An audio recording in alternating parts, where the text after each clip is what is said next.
سچے خواب جو ہیں جی وہ فوراً پورے ہو جاتے ہیں، فوراً ان کی تعبیر ہو جاتی ہے، لوگ چاہتے تو یہی ہے اور یہ ان کو پتہ بھی نہ ہوگے سچے ہیں یا نہیں جی چاہتے تو یہی ہے کہ خواب اچھا دیکھ لیا ہے تو صبح ہوتے ہی جو ہے نا اس کا نتیجہ آ جائے. جی. یہ چیز صرف نبی کریم صلی اللہ علیہ وسلم کے ساتھ تھی کہ جب وحی کا آغاز ہوا، نبوت کا آغاز ہوا، تو جو شروع والے 6 مہینے تھے وہ خواب ہی آتے تھے رسول اکرم صلی اللہ علیہ وسلم کو.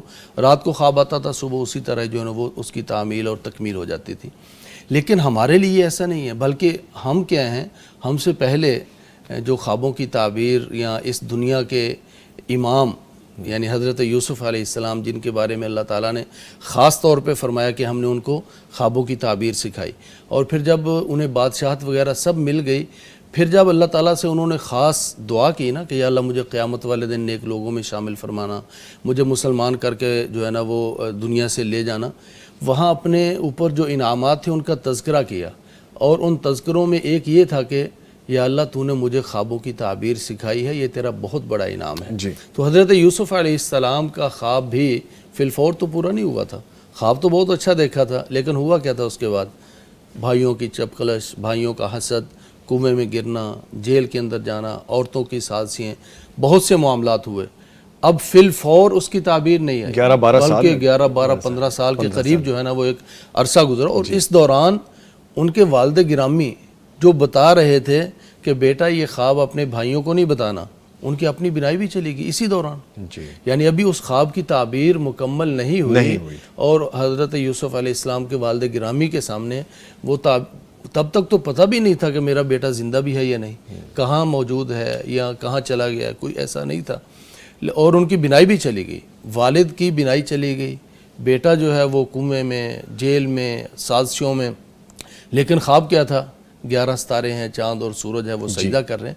تو فی الفور تعبیر نہیں ہوئی، لیکن اللہ تعالیٰ نے وہ مراحل سے گزارنے کے بعد جب تعبیر دی تو پھر بالکل ویسا ہی تھا جیسا انہوں نے خواب دیکھا تھا. اس لیے فی الفور تعبیر جو ہے نا وہ مکمل نہیں ہوتی، سال ہر سال لگ سکتے ہیں. اس کی کئی مثالیں ہم نے یہاں بھی ڈسکس کی ہیں کہ 5-7 مہینے. سر ہم نے 30 سال والی بھی ڈسکس کی ہے کہ 30 سال لگے ہیں. اور اس میں یعنی مولانا عبد المالک مجاہد صاحب نے اپنا تذکرہ بھی کیا باقاعدہ اس طرح سے. تو 30 سال بھی لگ سکتے ہیں کسی خواب کی تعبیر کے لیے. تو اس لیے آدمی کو یہ ابھی پروگرام کے دوران مجھے میسج آ رہے تھے، وہ کہتے ہیں مولانا صاحب مجھے خواب تو بہت اچھے آ رہے ہیں، لیکن کیفیت میری یہ ہے کہ مجھے سمجھ نہیں آ رہی کہ خواب مجھے ایسے آ رہے ہیں کہ مجھے اپنا گھر ملنے والا ہے، لیکن میری کیفیت یہ ہے میں مقروض ہوں. تو میں نے کہا یہ تو اللہ تعالیٰ کے معاملات ہیں نا. اور پھر وہ پریشان تھی بہن کہ اب میرا آگے کیا بنے گا. ان کی عمر تھی ابھی 25 سال کے قریب.